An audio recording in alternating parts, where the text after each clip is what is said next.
Hello friends, welcome to minds academy మన academy. ఈరోజు మనం 24th June current affairs discuss చేద్దాం. కరెంట్ అఫైర్స్ డిస్కస్ చేయబోయే ముందు కొన్ని ప్రీవియస్ క్వశ్చన్స్ చూద్దాం. Which NBFC has received approval from RBI to take over PMC bank and relaunch it as small finance bank? On tap licensing అంటే ఎప్పుడైనా సరే ఆర్బీఐకి apply చేసుకోవచ్చు ఎస్ఎఫ్బి లేదా స్మాల్ ఫైనాన్స్ బ్యాంక్ని ఎస్టాబ్లిష్ చేయడం కోసం. నార్మల్గా బ్యాంక్స్ ఎస్టాబ్లిష్ చేయాలంటే ఆర్బీఐ ఎప్పుడు పడితే అప్పుడు అలో చేయదు. ఒక టైం ఫ్రేమ్ లేదా ఒక విండో ఇస్తుంది. ఆ విండో ఫ్రేమ్లో మాత్రమే ఎవరైనా అప్లై చేసుకోవాల్సి ఉంటుంది.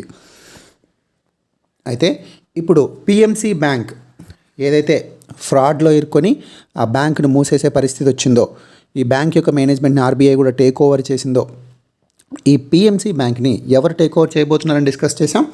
Centrum financial services limited and Bharat pay. So ఈ రెండు కూడా 50-50% షేర్ తీసుకోబోతున్నాయి.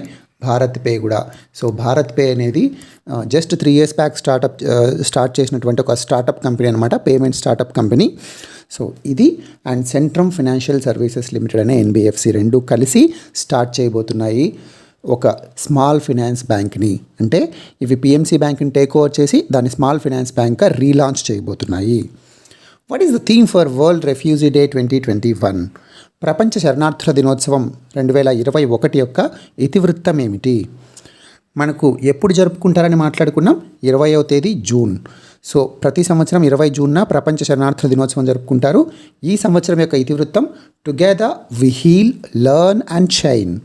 సో మీకు హీల్ అంటే మన యొక్క గాయాలను మానుకోవడం, హీల్ అని. శరణార్థులు చాలా గాయపడి చాలా బాధల్లో ఉంటారు కాబట్టి సో టుగెదర్ మనం అంతా కలిసి వాళ్ళ యొక్క బాధలను హీల్ చేయొచ్చు. We can learn the difficulties and we can shine together.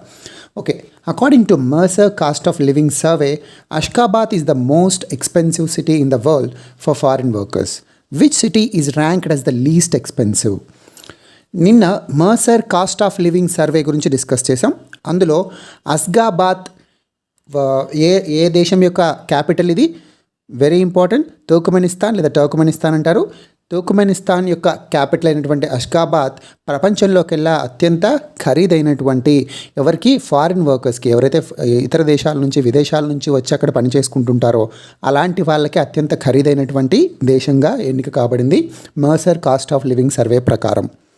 అయితే ఈ సర్వే ప్రకారం అతి తక్కువ ఎక్స్పెన్సివ్గా, లీస్ట్ ఎక్స్పెన్సివ్గా ఉన్నటువంటి సిటీ ఏది? So A city least expensive? Bishkek is the capital of Kyrgyzstan. Very important. Kyrgyzstan యొక్క క్యాపిటల్ బిష్కెక్. సో ఈ కిర్జిస్తాన్, తుర్క్మెనిస్తాన్, తజికిస్తాన్, కజకిస్తాన్ ఇవన్నీ మనం ఏమని డిస్కస్ చేసాం? Central Asian countries. ఈ స్థాన్స్ అన్నీ కూడా సెంట్రల్ ఏషియన్ కంట్రీస్ అని డిస్కస్ చేసాం. కరెంట్ అఫైర్స్లోకి వెళ్తే, Jamshedji Tata world's most generous individual. మనకందరికీ తెలుసు టాటా గ్రూప్ని స్టార్ట్ చేసినటువంటి జంషెడ్జీ టాటా గారి గురించి. ఆయన ప్రపంచంలోకెల్లా పోయిన శతాబ్దంలో, అంటే గత 100 ఏళ్లలో ప్రపంచంలోకెల్లా అత్యంత జనరస్ ఇండివిజువల్, అంటే దానశీలత కలిగినటువంటి పర్సన్గా ఎన్నిక కాబడ్డారు. అయితే ఈ సర్వే ఏదైతే ఎవరిని అత్యంత దానశీలుగా సెలెక్ట్ చేయాలో ఎవరు చేసినటువంటి సర్వే ప్రకారం, ఎవరు చేసినటువంటి అంచనా ప్రకారం అంటే Hurun research and EdelGive foundation. So ఈ 2 ఆర్గనైజేషన్స్ కండక్ట్ చేసినటువంటి ఈ సర్వే ప్రకారం, ఈ కంపైలేషన్ ప్రకారం ప్రపంచంలో అత్యంత దానశీలత కలిగినటువంటి పర్సన్ ఎవరు? జంషెడ్జీ టాటా. ఎప్పుడు? పోయిన శతాబ్దంలో. మనందరికీ టాటా గ్రూప్ తెలుసు. ఈ టాటా గ్రూప్ని సాల్ట్ టు సాఫ్ట్వేర్ కంగ్లోమరేట్ అంటారు. ఎందుకు? సాల్ట్ నుంచి కూడా సాఫ్ట్వేర్ వరకు అన్ని ప్రొడక్ట్స్ టాటావి ఉన్నాయి కాబట్టి. అయితే మనం సాధారణంగా ఎవరిని గొప్ప గొప్ప ఫిలాంథ్రఫిస్టులు లేదా వితరణశీలులు, దానశీలులు అనుకుంటూ ఉంటాం, బిల్ గేట్స్ లాంటి పెద్ద పెద్ద వాళ్ళను. బట్ బిల్ గేట్స్ కంటే కూడా ఎంతో ముందంజలో ఉన్నారు మన భారతీయుడు. ఎవరు? జంషెడ్జీ టాటా. 102.4 బిలియన్ డొనేషన్స్ చేశాడు గత శతాబ్దంలో. అయితే మిగతా వాళ్ళని కంపేర్ చేస్తే బిల్ గేట్స్ గారు 2nd పొజిషన్లో ఉన్నారు. సో ఇక్కడ మీరు చూస్తే 2nd పొజిషన్లో బిల్ గేట్స్ గారు $74.6 బిలియన్ ఆయన యొక్క డొనేషన్స్ యొక్క అంచనా అనమాట. అంటే ఆయన యొక్క డొనేషన్స్ టోటల్గా క్యాలిక్యులేట్ చేస్తే $74.6 బిలియన్. జంషెడ్జీ టాటా గారివి $102.4 బిలియన్. అండ్ థర్డ్ పొజిషన్లో హెన్రీ వెల్కమ్ $56.7 బిలియన్. వీళ్ళు టాప్ 10లో ఉన్నటువంటి philanthropist across the world in the last century. అయితే భారతీయుల్లో ఇంకా ఎవరైనా ఈ 50 మెంబర్స్ లిస్ట్లో ఉన్నారా అంటే, సో ఈ రెండు ఆర్గనైజేషన్స్ కలిసి 50 మంది యొక్క లిస్టును తయారు చేసింది. ఈ 50 మంది లిస్టులో ఫస్ట్ ప్లేస్లో జంషెడ్జీ టాటా గారు ఉంటే, అండ్ సెకండ్ ప్లేస్లో బిల్ గేట్స్ గారు ఉంటే, భారతీయులు ఈ 50 మెంబర్స్లో ఇంకొక పర్సన్ ఉన్నారు. ఆయనే Azeem Premji, former chairman of Wipro and Wipro founder కూడా అయిన అజీం ప్రేమ్జీ గారు. చాలా పెద్ద ఫిలాంథ్రపిస్ట్, మీ అందరికీ తెలుసు. ఎప్పటి నుంచో కూడా ఆయన చాలా డొనేషన్స్ చేస్తూనే ఉంటారు ప్రతి ఒక్క ఆర్గనైజేషన్కి, ప్రతి కార్యక్రమానికి.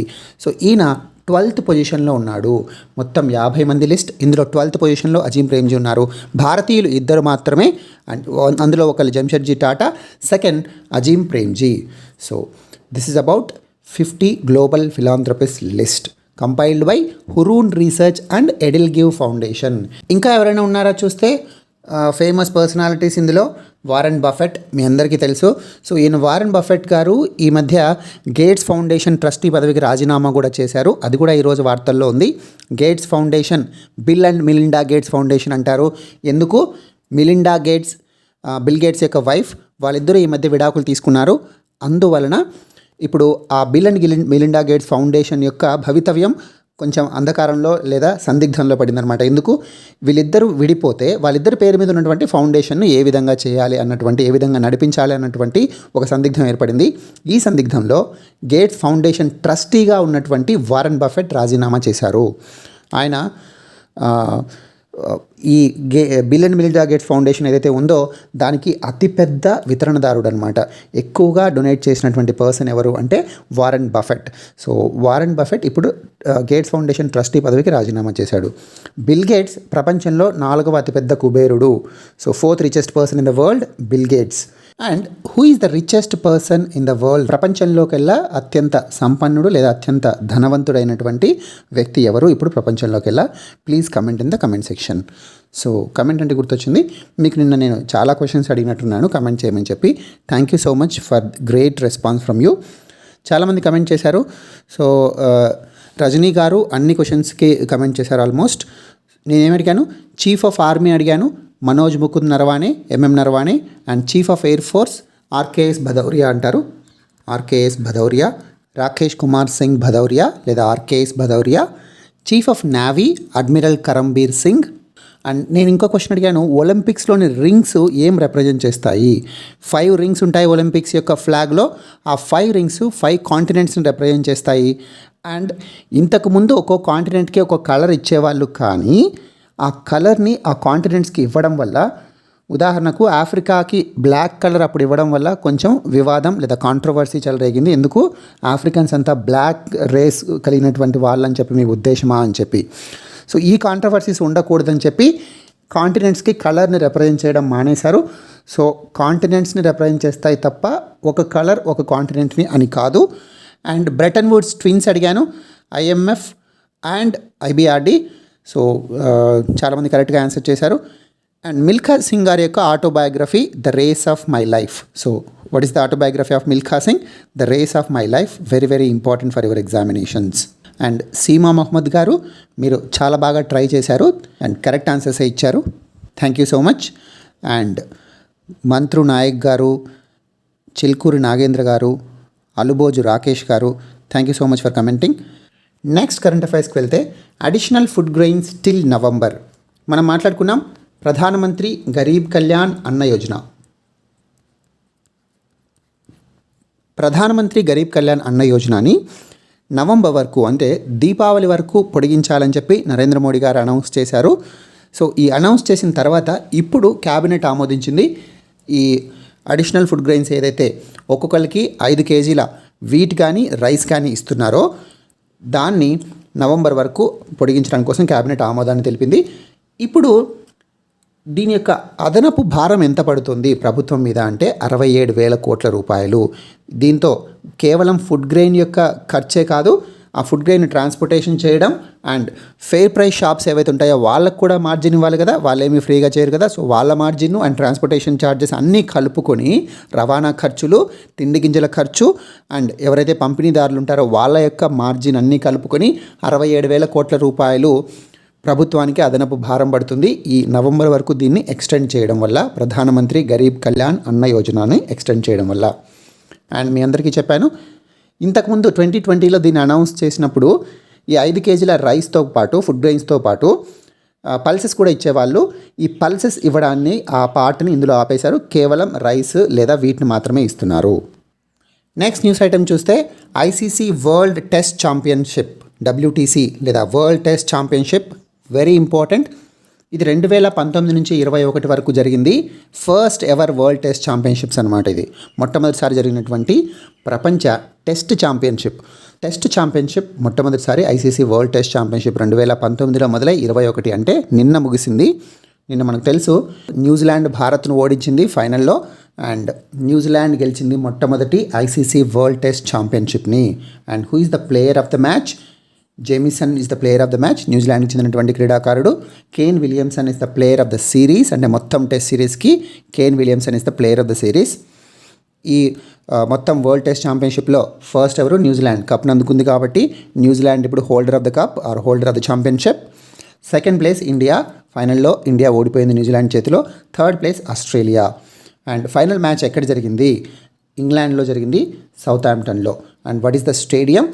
ఏగస్ bowl stadium or rose bowl stadium అని కూడా అంటారు. So this is the ICC world test championship. So very important. New Zealand గెలిచిందని ఎంచుకోవాలి. And who is the player of the series? Kane Williamson. Player of the match Jamieson. And what is the headquarters of ICC? ICC యొక్క head quarters Dubai. So Dubai ICC head quarters. And who is the chairman of ICC? Greg Bakle చైర్మన్గా ఉన్నారు. So అయితే Greg Bakle కూడా న్యూజిలాండ్కి చెందినటువంటి person, very important. ఇప్పుడు New Zealand win అయింది, న్యూజిలాండ్కి చెందిన Greg Bakle ICC చైర్మన్గా ఉన్నారు. And what is the headquarters of ICC? Dubai. Major of rail side wear house with central warehousing corporation. So ఇది కూడా కేంద్ర మంత్రివర్గం ఆమోదించింది నిన్న.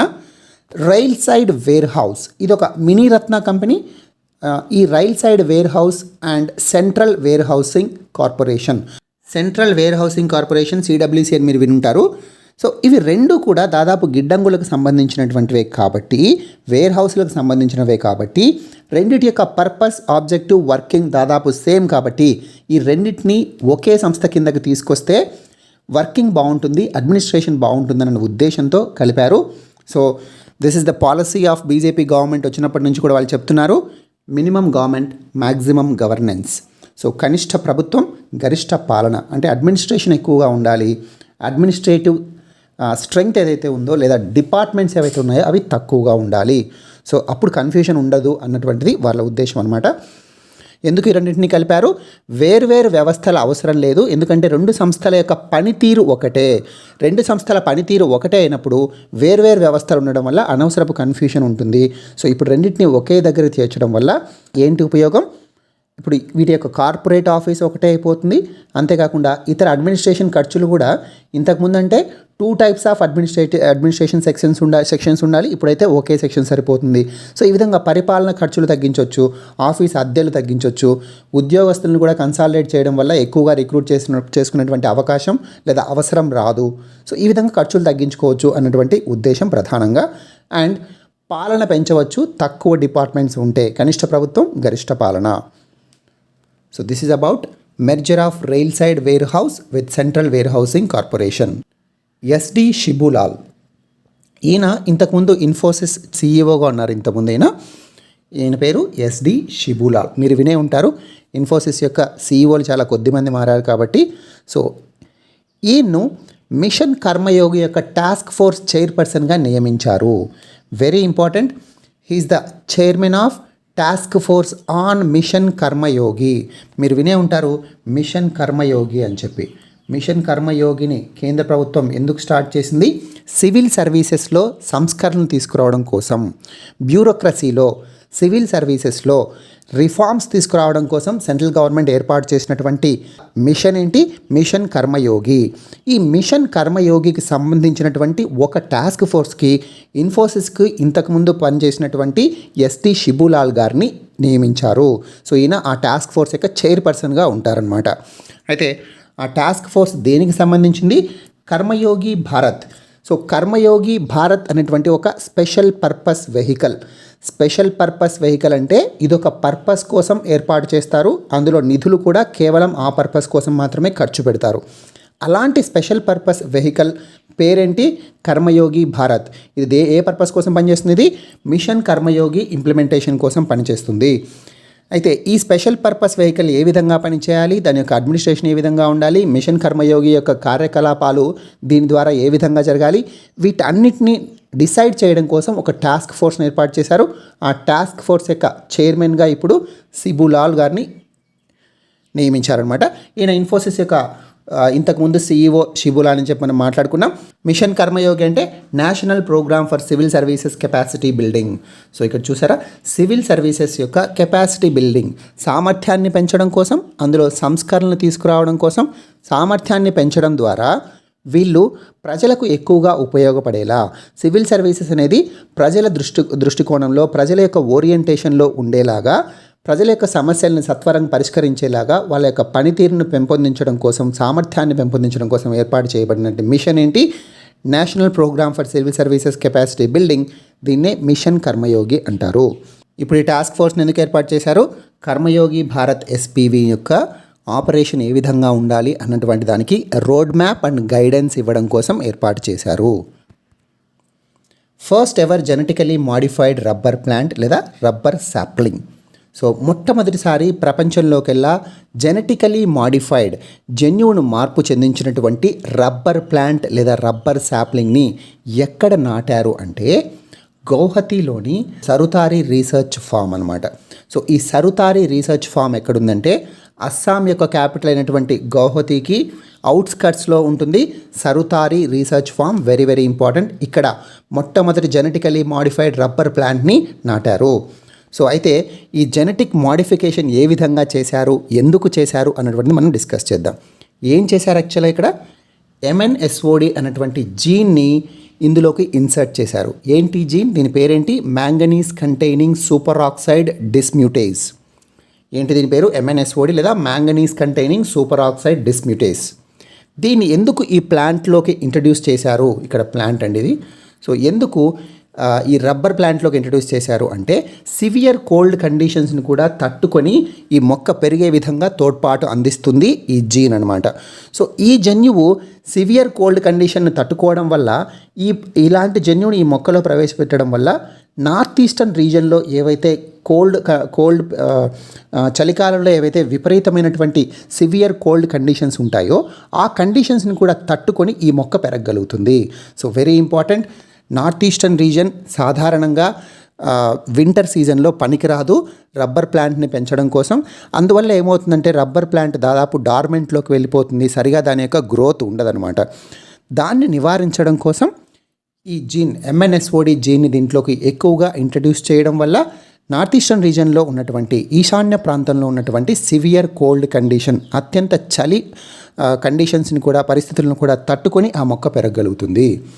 సో దీన్ని ఎక్కడ డెవలప్ చేశారు, ఎక్కడ అభివృద్ధి చేశారు? కేరళలో ఉన్నటువంటి rubber research institute of India. ఈ rubber research institute of India ఎక్కడుంది? కొట్టాయంలో ఉంది.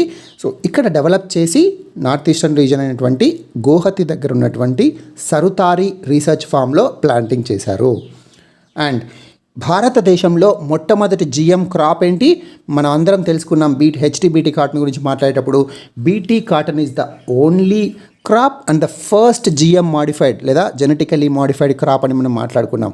అయితే ఇప్పుడు second GM crop, field trial పొందినటువంటి సెకండ్ GM క్రాప్ ఏంటి? Rubber plant. Very important. Rubber plant గురించి మాట్లాడుతున్నాం కాబట్టి రబ్బర్ బోర్డు గురించి మాట్లాడాలి. రబ్బర్ బోర్డ్ అనేది ఒక స్టాచ్యుటరీ బాడీ, చట్టబద్ధ సంస్థ. మీకు తెలుసు, ఎగ్జామ్లో అడుగుతూ ఉంటారు constitutional body or statutory body అని చెప్పి. ఇది ఎందుకు statutory body? This is established under the rubber act 1947. Rubber act 1947 కింద దీన్ని వ్యవస్థీకరించారు, ఏర్పాటు చేశారు. కాబట్టి దీన్ని స్టాచ్యుటరీ బాడీ అనాలి. So rubber board is a statutory body. దీని హెడ్ ఆఫీస్ ఎక్కడ ఉంది? కొట్టాయం, కేరళలోని కొట్టాయంలో ఉంది దీని యొక్క ప్రధాన కార్యాలయం. And who is the chairman and executive director of rubber board? Doctor K N Raghavan. Very important. Rubber board యొక్క చైర్మన్ అండ్ ఎగ్జిక్యూటివ్ డైరెక్టర్ ఎవరు? Doctor K N Raghavan. సో మీరు గుర్తుపెట్టుకోవాల్సింది, first ever genetically modified rubber plant అస్సాంలోని గౌహతి అవుట్స్కట్స్లో ఉన్నటువంటి Sarutari research farm. Draft rules for e commerce companies. So e commerce companies కోసం రూల్స్ని modify చేస్తూ కేంద్ర ప్రభుత్వం ప్రకటించింది. అవి ఒక డ్రాఫ్ట్ రూల్స్ అనమాట. డ్రాఫ్ట్ అంటే మీ అందరికీ తెలుసు. సో అదొక ముసాయిదా నియమాలు, అంటే దాన్ని తిరిగి మాడిఫై చేసేటువంటి అవకాశం ఉన్నప్పుడు దాన్ని డ్రాఫ్ట్ రూల్స్ అంటారు. అయితే ఎలాంటి చేంజెస్ ఈ కామర్స్ రూల్స్లో ప్రకటించింది కేంద్ర ప్రభుత్వం ఒకసారి చూద్దాం మనము. చాలా వరకు ఈ నియమాలు న్యూ ఐటీ రూల్స్ ఏవైతే సోషల్ మీడియా ఇంటర్మీడియట్స్కి అండ్ ఓటీటీ ప్లాట్ఫామ్స్ కోసం కొత్త ఐటీ నియమావళిని ప్రకటించిందో కేంద్ర ప్రభుత్వం, దానికి దగ్గరగానే ఉన్నాయని చెప్పి చాలామంది చెప్తున్నారు. సో చాలా ప్రొవిజన్స్ ఈ న్యూ ఐటీ రూల్స్కి దగ్గరగా ఉన్నాయి.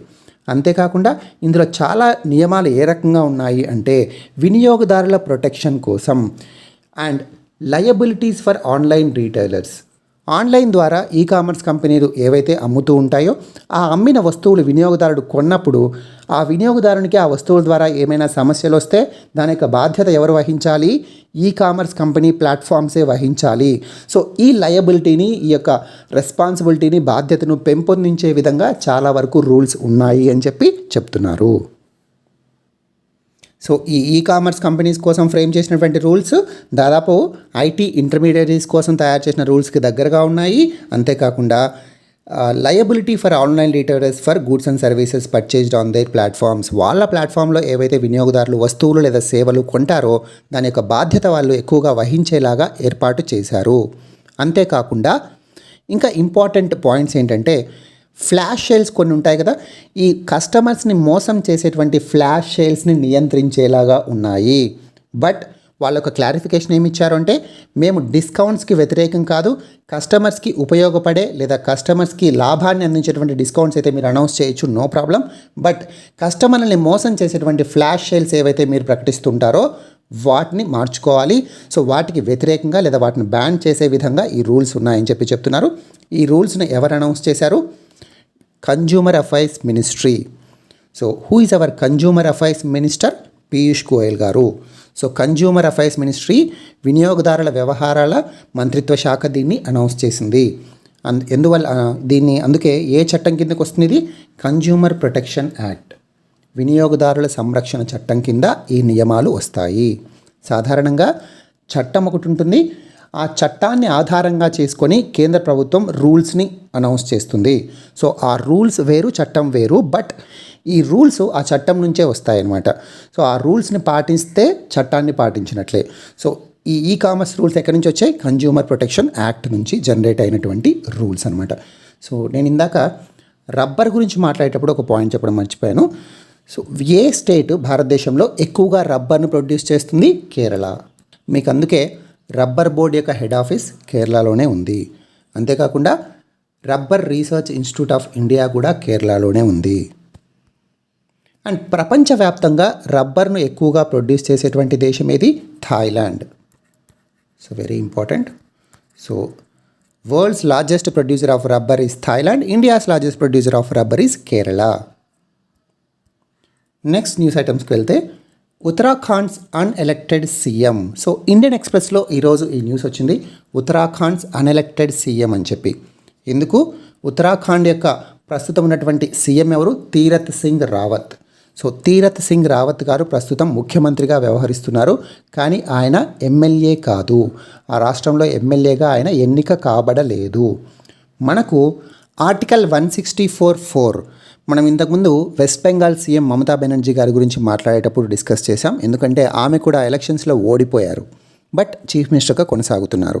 164(4) ఏం చెప్తుందంటే, ఎప్పుడైతే ఇలా ఎన్నిక కాబడని వాళ్ళు మంత్రిగా లేదా ముఖ్యమంత్రిగా ఉంటారో 6 months వరకు అలా ఉండేటువంటి అవకాశం ఉంది. బట్ 6 months లోపల వాళ్ళు ఎమ్మెల్యేగా ఎలక్ట్ కాబడాలి. సో ఎమ్మెల్యేగా ఎన్నిక కావలసి ఉంటుంది. బట్ ఈయన యొక్క పదవీకాలం సెప్టెంబర్ 10. పదవీకాలం అంటే ఈ 6 నెలల టైము సెప్టెంబర్ 10కి ముగుస్తుంది. సెప్టెంబర్ 10 లోపల ఆర్టికల్ 164(4) ప్రకారం ఈయన ఎమ్మెల్యేగా ఎలక్ట్ కాబడాల్సి ఉంది. కానీ representation of peoples act, so ఈ ఆర్పిఏ ఏదైతే ఉందో, రిప్రజెంటేషన్ ఆఫ్ పీపుల్స్ యాక్ట్ 1951, ప్రజా ప్రాతినిధ్య చట్టం 1951, ప్రాతినిధ్య ఇక్కడ తప్పుబడింది. సో ప్రజా ప్రాతినిధ్య చట్టం 1951 ప్రకారం అందులో ఉన్నటువంటి సెక్షన్ 151A ఏం చెప్తుందంటే, ఈ రూల్ ఏదైతే ఆర్టికల్ 164(4) చెప్తుందో 6 నెలలు ఖచ్చితంగా 6 నెలల లోపల ఎన్నిక కాబడాలి అని చెప్పి, దానికి 2 ఎక్సెప్షన్స్ చెప్తుంది. ఏంటా ఎక్సెప్షన్స్?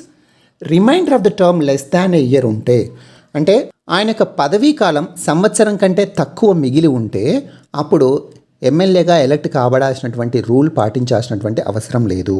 అంతేకాకుండా ఎలక్షన్ కమిషన్ కేంద్ర ప్రభుత్వంతో కన్సల్ట్ అయ్యి చర్చలు జరిపి ఈ రూల్ని అతిక్రమించవచ్చు. అంటే ఏదైనా కొన్ని అనివార్య పరిస్థితుల వల్ల ఎలక్షన్స్ జరపలేకపోతే, ఉదాహరణకు కోవిడ్-19 కారణంగా ఇప్పుడు ఎలక్షన్ జరపలేము అనుకున్నాం, లేదా దేశం మీదకి ఏదైనా యుద్ధం వచ్చింది, సో అలాంటి పరిస్థితుల్లో ఎలక్షన్స్ జరపలేం కదా. ఇలాంటి ఏదైనా కారణం చేత ఎలక్షన్స్ జరపలేకపోతే కేంద్ర ప్రభుత్వంతో చర్చలు జరిపి ఎలక్షన్ కమిషన్ ఆఫ్ ఇండియా ఈ నిర్ణయాన్ని తీసుకోవచ్చు. ఎమ్మెల్యేగా ఎలక్ట్ కాబడనప్పటికీ కూడా సీఎంగానే కొనసాగించవచ్చు అని చెప్పి. బట్ ఇప్పుడు 2017 నుంచి కొనసాగుతున్నటువంటి ఈ ఉత్తరాఖండ్ గవర్నమెంట్ ఏదైతే ఉందో దాని యొక్క రిమైనింగ్ టర్మ్ 1 ఇయర్ కంటే తక్కువ ఉంది. సో ఉత్తరాఖండ్ యొక్క గవర్నమెంట్ యొక్క రిమైనింగ్ టర్మ్ 1 ఇయర్ కంటే తక్కువ ఉండడం వల్ల, so representation of people act 1951 ప్రకారం అతను ఎమ్మెల్యేగా ఎలక్ట్ కావాల్సినటువంటి అవసరం లేదు. చూద్దాం ఎలాంటి నిర్ణయం తీసుకుంటారో. India Fiji MOU in agriculture.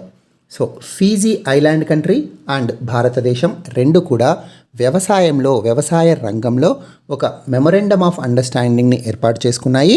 So వ్యవసాయ రంగం, దాని అనుబంధ రంగాల్లో అగ్రికల్చర్ అండ్ అలైడ్ సెక్టార్స్కి సంబంధించినటువంటి ఒక మెమొరాండం ఆఫ్ అండర్స్టాండింగ్ని ఎవరెవరు ఏర్పాటు చేసుకున్నారు?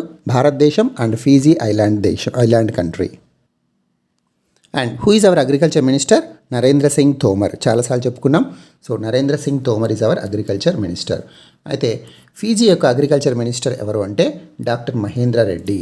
So doctor Mahendra Reddy is the minister of agriculture, waterways, environment of government of Fiji. And our agriculture minister is Narendra Singh Tomar. Agriculture and allied sectors, వ్యవసాయం దాని అనుబంధ రంగాల్లో ఈ యొక్క కోఆపరేషన్ ఉండాలి అని చెప్పి మెమొరాండం ఆఫ్ అండర్స్టాండింగ్ ఏర్పాటు చేసుకున్నాయి ఎవరెవరు? భారతదేశం and Fiji. What is the Fiji capital? Fiji island country యొక్క capital Suva. And what is the Fiji currency? Fijian dollar. So dollar is the currency, capital is Suva. Fiji capital is Suva. Fiji ఓషియానియాలో ఉంటుంది, మీ అందరికీ తెలుసు. ఇక్కడ ఆస్ట్రేలియాకి eastern side లేదా న్యూజిలాండ్కి north eastern సైడ్లో ఉంటుంది. ఇక్కడ చూసారా, ఇక్కడ ఫీజీ ఉంటుంది. So Fiji is a country in the Oceania. And who is the Fiji president? Fiji president is George Konowski. George Konowski. Konowsi. So George Konowski is the president of Fiji. Doctor Tadang Minu, ఈమె వార్తల్లో ఉన్నారు. దేనికోసం వార్తల్లో ఉన్నారు? మొట్టమొదటిసారిగా ఒక విమెన్ని AIBA coaches committee మెంబర్గా ఎన్నిక చేయబడ్డారు. AIBA international boxing association. ఈ ఇంటర్నేషనల్ బాక్సింగ్ అసోసియేషన్కి మొట్టమొదటి విమెన్ మెంబర్గా, మహిళా సభ్యురాలిగా ఎవరు ఎన్నిక కాబడ్డారు? తదాంగ్ మీను. ఈమె అరుణాచల్ ప్రదేశ్కి చెందినటువంటి మెంబర్ అనమాట. సో అయితే ఈమె అరుణాచల్ ప్రదేశ్లో ఇప్పుడు ఏ పాత్ర నిర్వహిస్తున్నారో లేదా ఏ వర్క్ చేస్తున్నారంటే, she's assistant professor at Rajiv Gandhi university. So ఆమె అసిస్టెంట్ ప్రొఫెసర్గా ఉన్నారు. ఏ విభాగంలో? రాజీవ్ గాంధీ యూనివర్సిటీ యొక్క ఫిజికల్ ఎడ్యుకేషన్ డిపార్ట్మెంట్కి ఈమె హెడ్ ఆఫ్ ది డిపార్ట్మెంట్గా ఉన్నారు. So she's the head of the department in physical education department of Rajiv Gandhi University in Arunachal Pradesh. So she belongs to Northeastern state Arunachal Pradesh. ఆమె ఇప్పుడు అరుణాచల్ ప్రదేశ్ యొక్క Arunachal amateur boxing అసోసియేషన్కి ప్రెసిడెంట్గా కూడా వ్యవహరిస్తున్నారు. అంతేకాకుండా ఆమె బాక్సింగ్ ఫెడరేషన్ ఆఫ్ ఇండియా యొక్క women's commission, మహిళా కమిషన్కి చైర్మన్గా కూడా ఉన్నారు. ఆమె చైర్మన్ పదవీ కాలాన్ని ఇంకో 2 సంవత్సరాలు పొడిగించారు. సో చాలా పాయింట్స్ డిస్కస్ చేసాం, ఒకసారి చూడండి. ఈమెని international boxing association coaches committee మెంబర్గా నియమించారు. దానికి సంబంధించినటువంటి లెటర్ కూడా ఈమెకు అపాయింట్మెంట్ లెటర్ పంపించారు. అంతేకాకుండా she's the first Indian women to be appointed. మొట్టమొదటిసారి ఒక భారతీయ మహిళ ఈ ఇంటర్నేషనల్ బాక్సింగ్ అసోసియేషన్కి మెంబర్గా అపాయింట్ కాబడింది. ఈమె అరుణాచల్ ప్రదేశ్కు చెందినటువంటి మహిళ అండ్ ఈమె అరుణాచల్ ప్రదేశ్లోని రాజీవ్ గాంధీ యూనివర్సిటీలో అసిస్టెంట్ ప్రొఫెసర్గా ఉన్నారు. ఈమె head of the department of physical education of Rajiv Gandhi university. అంతేకాకుండా ఈమె boxing federation of India, so boxing federation of India యొక్క విమెన్స్ కమిషన్ చైర్మన్గా కూడా కొనసాగుతున్నారు. ఇంకో 2 సంవత్సరాల పదవీ కాలాన్ని ఎక్స్టెండ్ చేశారు. And she is also the president of Arunachal amateur boxing association. Arunachal Pradesh యొక్క అరుణాచల్ అమెచ్యూర్ బాక్సింగ్ అసోసియేషన్కి ఈమె ప్రెసిడెంట్గా కూడా వ్యవహరిస్తున్నారు. ఉపాసన కామినేని, మీ అందరికీ తెలుసు ఉపాసన కామినేని గారు. She is the director of Apollo hospitals. So ఆమె ఎందుకు ఇప్పుడు వార్తల్లో నిలిచింది అంటే she has been appointed as ambassador of forest front line heroes. Forest front line heroes అంటే పేరులో ఉన్నట్టే అడవులను పరిరక్షించేటువంటి ఫ్రంట్ లైన్ హీరోస్. అంతేకాకుండా ఈ అడవులను పరిరక్షించే క్రమంలో లేదా అడవుల్లోని జంతుజాలాలను పరిరక్షించే క్రమంలో హాస్పిటల్స్ లేదా హాస్పిటల్లో పనిచేసినటువంటి హెల్త్ కేర్ వర్కర్స్ ఎవరైతే ఉన్నారో వాళ్ళ యొక్క ఎఫర్ట్స్ని అండ్ అడవులను సాధారణంగా పరిరక్షించాలంటే ఎవరు ఫ్రంట్ లైన్ వర్కర్స్గా ఉంటారంటే అక్కడ ఉన్నటువంటి లోకల్ కమ్యూనిటీసే ప్రధానంగా దానికి సంబంధించినటువంటి సరి అయిన అవగాహన పరిజ్ఞానం కలిగి ఉంటారు. కాబట్టి వాళ్ళను ఉపయోగించుకుంటేనే అడవుల్లోని జంతువులను సంరక్షించవచ్చు.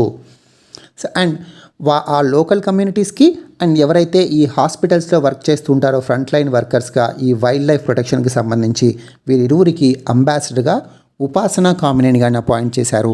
WWF India, world wildlife fund India. And Upasana Kamineni garu director at Apollo hospitals.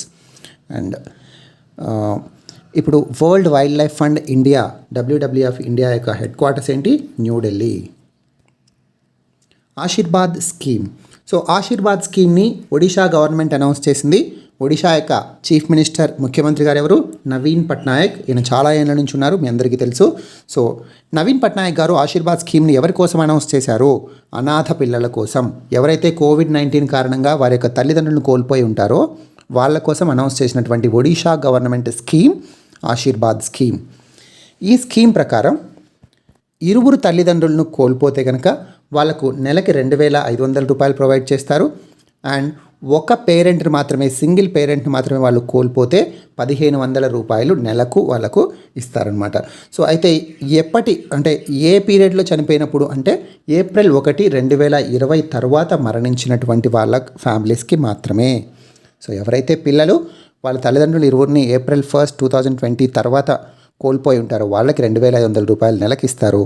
ఎవరైతే ఒక పేరెంట్ని కోల్పోయి ఉంటారో వాళ్ళకి 1,500 రూపాయలు నెలకు ఇస్తారు. ఈ అమౌంట్ ఈ పిల్లల యొక్క కేర్ టేకర్స్ లేదా గార్డియన్స్, సంరక్షకులు ఉంటారో వాళ్ళ యొక్క అకౌంట్లోకి డైరెక్ట్గా వెళ్ళిపోతుంది. ఎప్పటి వరకు? 18 సంవత్సరాలు వచ్చే వరకు. ఎందుకు 18 సంవత్సరాలు వచ్చే వరకు? వాళ్ళు అడల్ట్స్ కాదు, మేజర్ కాదు కాబట్టి. సో 18 సంవత్సరాల వరకు వాళ్ళ యొక్క కేర్ టేకర్స్, గార్డియన్స్ యొక్క అకౌంట్లోకి వెళ్ళిపోతుంది. తర్వాత అంతేకాకుండా వీళ్ళ యొక్క మెడికల్ సర్వీసెస్ ఏవైతే ఉంటాయో అంటే వీళ్ళ యొక్క ఆరోగ్యానికి సంబంధించి కూడా ఒడిషాలో ఒక స్కీమ్ ఉంది, బీజు స్వాస్థ్య కళ్యాణ్ యోజన అని చెప్పి. బీజు స్వాస్థ్య కళ్యాణ్ యోజన. సో ఈ బీజు స్వాస్థ్య కళ్యాణ్ యోజన కింద కూడా వీళ్ళను బెనిఫిషరీస్గా యాడ్ చేస్తారు, అంటే లబ్ధిదారులుగా యాడ్ చేస్తారు. దీనివల్ల ఏంటి ఉపయోగం? ఫ్రీ మెడికల్ సర్వీసెస్ని వాళ్ళు పొందొచ్చు.